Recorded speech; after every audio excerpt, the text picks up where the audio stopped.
Yes, Lithuania, member of delegation Semeshka.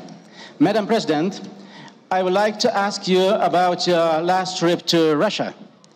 What did you feel when shaking hands with the war criminal Putin from the terrorist regime in Russia? What especially mandated you, who especially mandated you to represent the IPU, and what benefit did this visit bring to democracy and not to Russian propaganda? Do you agree that your visit to Russia before visiting victim country Ukraine was a mistake, and do you regret it? Thank you.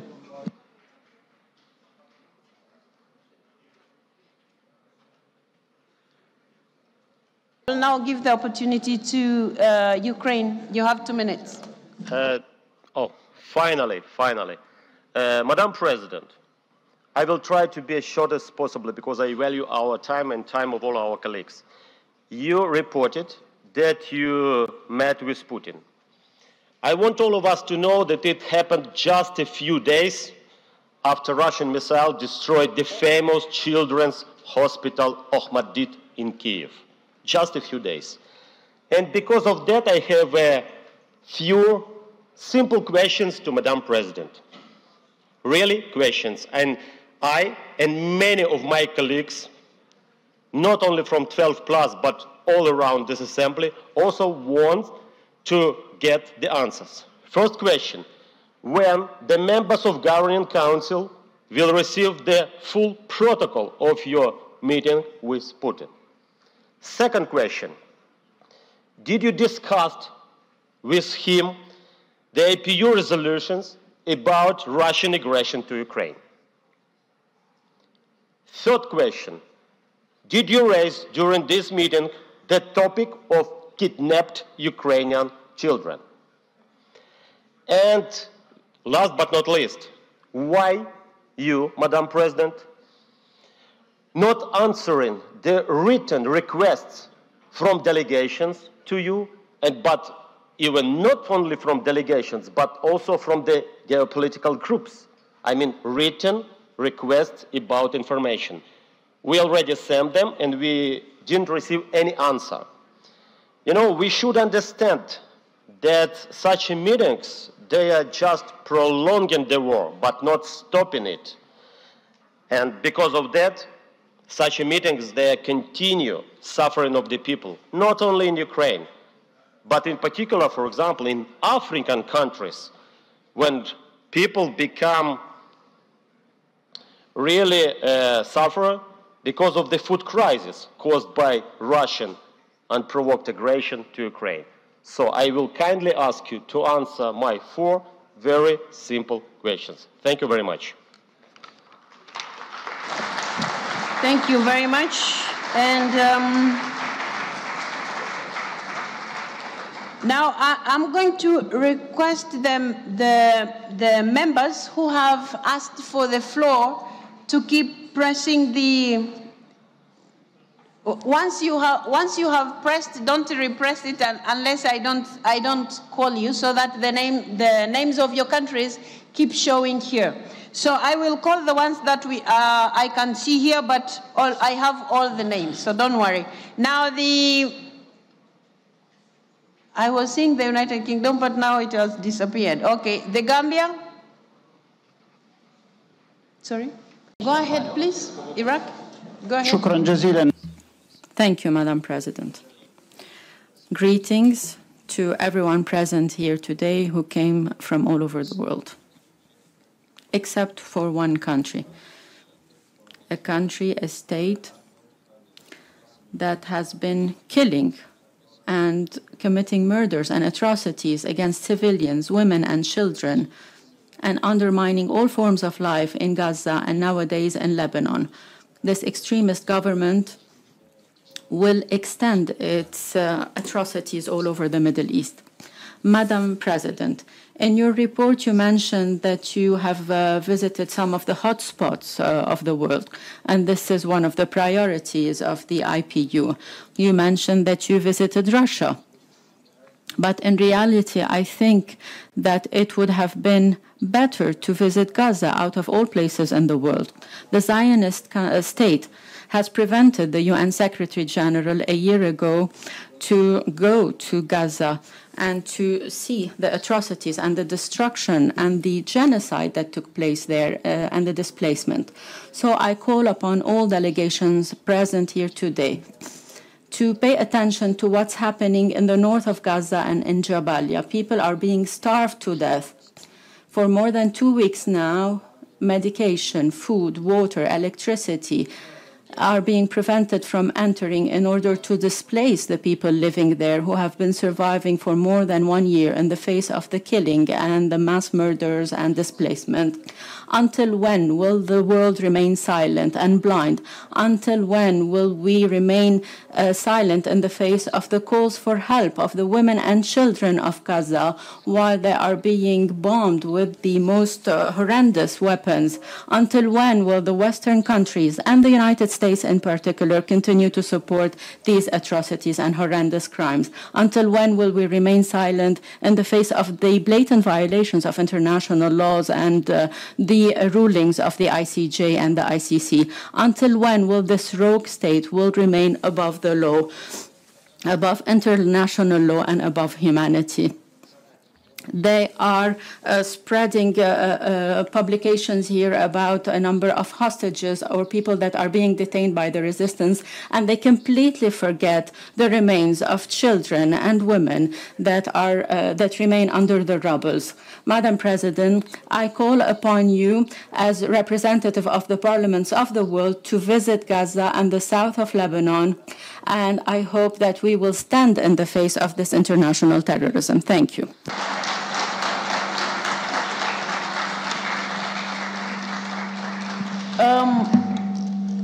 Is it working now, Ukraine? Okay, sorry, I have to do something. Just a second. Colleagues, a concern was raised by Iraq in respect of the report that I've just given you, and Iraq was questioning why did I visit Russia in the context of the war in Ukraine and not Gaza. I would like to inform my colleague that you might note that in November last year, I visited Palestine and I visited Israel and I met the leaders. And that was my first visit after becoming president in October. So it's not like I have ignored what is happening in the Middle East, what is happening in Lebanon, what is happening in Gaza, and what happened in Israel. So I treat all the conflicts the same way. And you might also want to note the conflicts that we are talking about in the Middle East, the war that we are talking about in Ukraine, they are not the only conflicts that IPU is looking at. We are concerned about what is happening in Yemen. We are concerned about what is happening in Syria. We are concerned about what is happening in Sudan. We are concerned about what is happening in West Africa. We are concerned about what is happening in DRC. Lithuania asked specific questions. Who mandated you to visit Russia? Why not Ukraine first? The letters were sent out, dear colleagues. The letters were sent very explicitly. They explained, and if you need copies of those letters because they are not secrets, you can always have copies. Letters were sent to our counterparts in Ukraine. Letters were sent to our counterparts in Russia. My visit was to begin with Ukraine. Ukraine responded the dates that we were ready to visit them. Mr. Zelensky and Mr. Speaker would be in New York for the NATO meeting. Would I have stopped them? No. It would be wise. In any case, I don't have such powers. Now, because the meeting of BRICS was taking place, would I stop going to Russia because Ukraine is not ready to receive me because of time? No. Why? Because IPU stands for dialogue. IPU is talking about parliamentary diplomacy. And it is in that context that I did all that I did. And I thought I would be given a little credit for all the efforts that I've done, not to be crucified for things that I have not. You're asking here who mandated me. Who mandated the former president who came from the 12 plus to visit Kiev? Who mandated him? Please, I think we have to reach a point where I have explained myself several times to you 12 plus, to everybody else who cared to understand. If you have a feeling like I went to Russia without going to Ukraine first, I have told you several times, letters were sent out. I wouldn't turn out my visit to Russia because I'm unable to reach Ukraine. You didn't ask me similar questions when I visited Israel, did you? You didn't ask me similar questions when I visited Palestine, did you? You're not going to ask me similar questions when I visit Sudan. You're not going to ask me similar questions when I visit other places. I think, colleagues, let's have trust. You have elected a president who is supposed to deliver to her mandate. You have elected a president who is supposed to deliver to her mandate, and I think you are dealing with me unjustifiably, which is not fair to anybody. The questions that you have been raising, I have responded them to the best of my knowledge and to the best of my objectivity in all this matter. And you must know, I would not have asked to meet Mr. Putin if it wasn't for Ukraine. My commitment to doing that, and this is not the first place I'm visiting. Why is it that is looking like I have met this person and therefore the president of IPU has all of a sudden become a monster? Please treat me with dignity the same way I am treating you with dignity.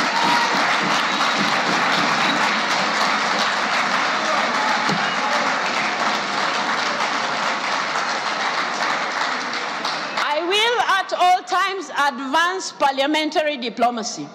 I will at all times give respect to the ideals of IPU, but I request you members to also accept I'm not God, I'm not an angel, I'm only human, I'm doing what is possible within my powers. The president of the task force has just informed you, and I have been repeating myself in this respect. I was requested by the task force to do what I did.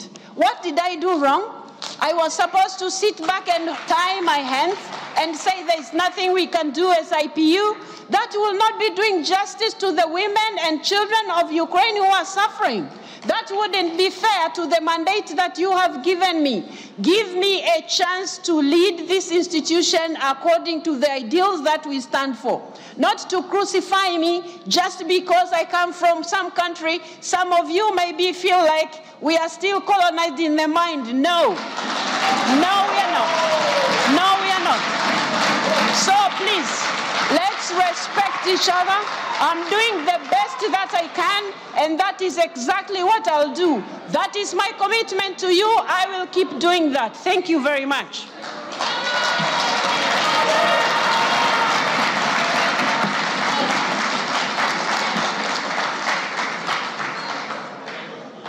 Some issues have been raised here, very specifically wanting me to say, somebody said they want the full record. I did not record the meeting, so I don't have that record. Secondly, the resolutions were they have been shared several times, and I also mentioned them. Kidnapped children that are in Russia, that is an important issue to IPU. We have been working together with the task force, and we will keep working together to make sure children are returned to Ukraine. You have talked about written requests. I have responded to every request that comes to me. The good thing is when they come to me, they go to the Secretary General as well. There is no secret about this thing. If anybody wants more information, we have a whole file of all the communications. On the other hand, I have been asked here, Denmark asked me why I visited Russia while I haven't visited Ukraine. I have already expressed what actually happened. I believe, dear colleagues, this explanation puts at rest this matter so that you let me lead the institution you entrusted me to. Mr. Secretary General of the IPU, honorable speakers, deputy speakers of parliament, ladies and gentlemen, colleagues and friends, welcome once again to Geneva. the home of the IPU, and a city that stands at the crossroads of innovation and international cooperation. From the advent of global humanitarian effort in the 1860s to the invention of the World Wide Web in 1989, Geneva has always been a melting pot of ideas, cultures, and nations. The city continues to foster an environment in which science and diplomacy intersect, making it a perfect setting for this Assembly's general debate on the theme, Harnessing Science, Technology, and Innovation for a More Peaceful and Sustainable Future. Allow me to begin these opening remarks with a real-life cautionary tale. In the early 20th century, the world witnessed one of the most outstanding scientific achievements in human history, the splitting of the atom. As scientists like Marie Curie, Ernest Rutherford, and Lise Meitner began unveiling the mysteries of radioactivity and nuclear fission, the possibilities appeared immense. A virtually limitless source of energy that could power cities, revolutionize medicine through radiation therapy, and drive progress at unequaled scales.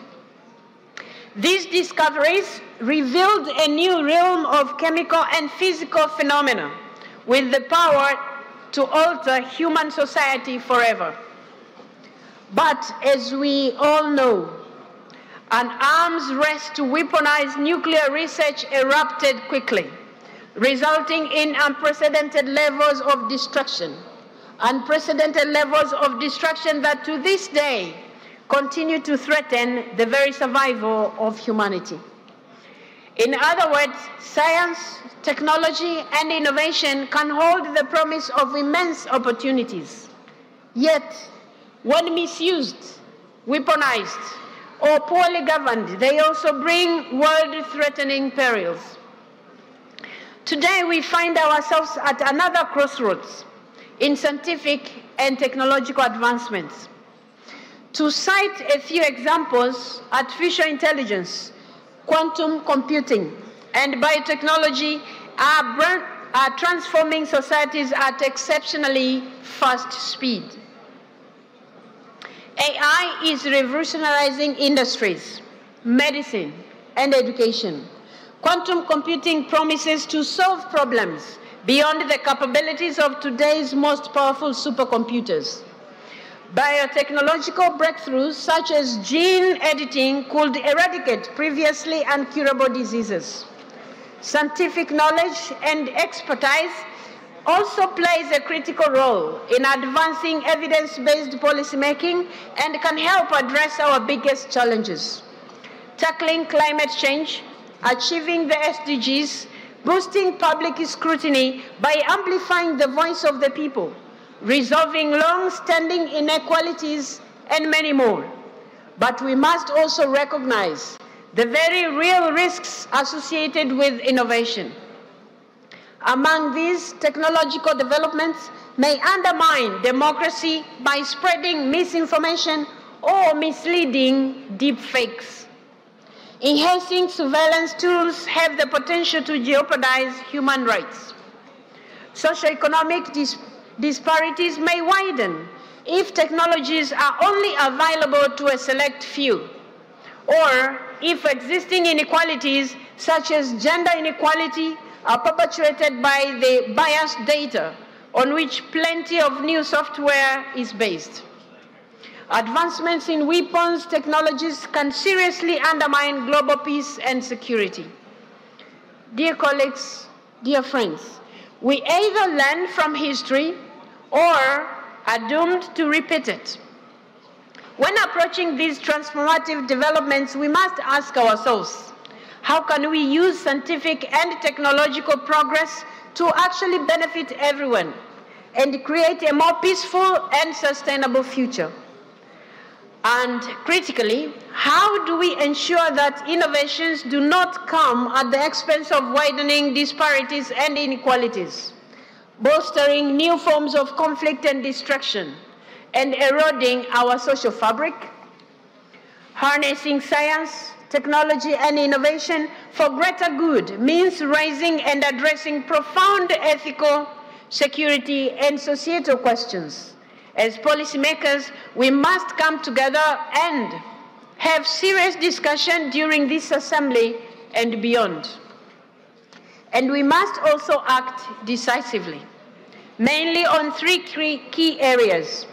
1, legislation and regulation. 2, oversight and accountability. And 3, public engagement and education. Firstly, in legislation and regulation, we have the power to craft laws that guide technological developments in a responsible manner and protect our economies and societies from potential risks.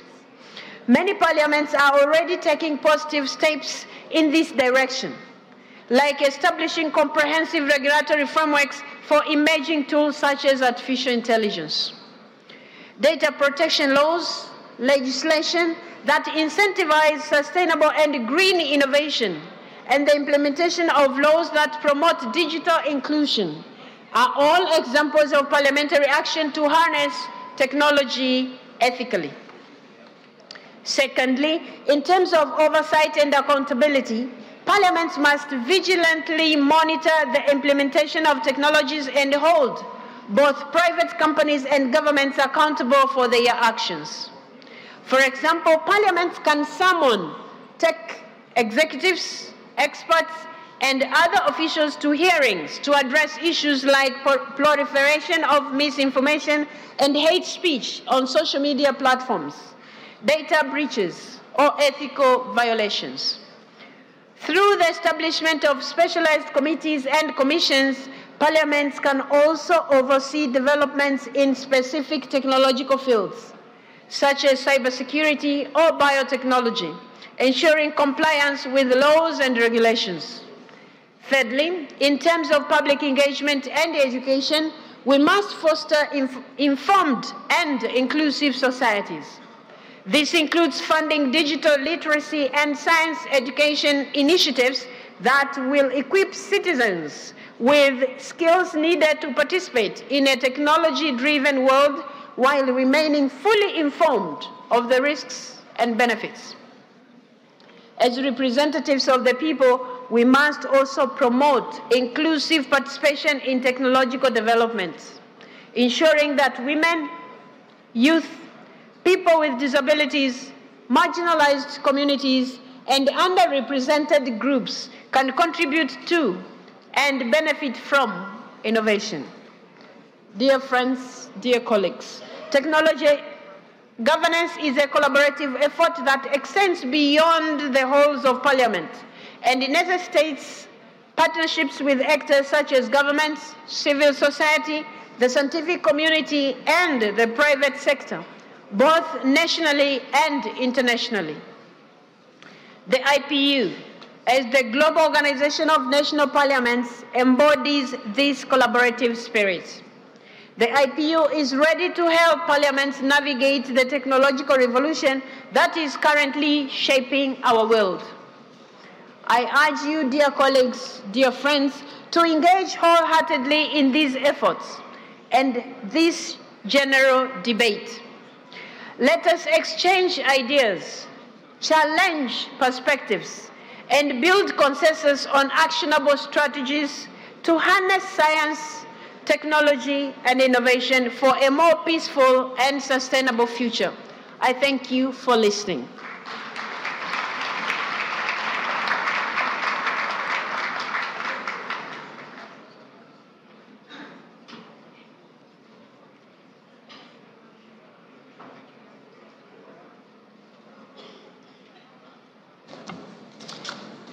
Dear colleagues, I am now pleased to welcome the Secretary General to also come give his remarks. Mr. Chugong, you have the floor.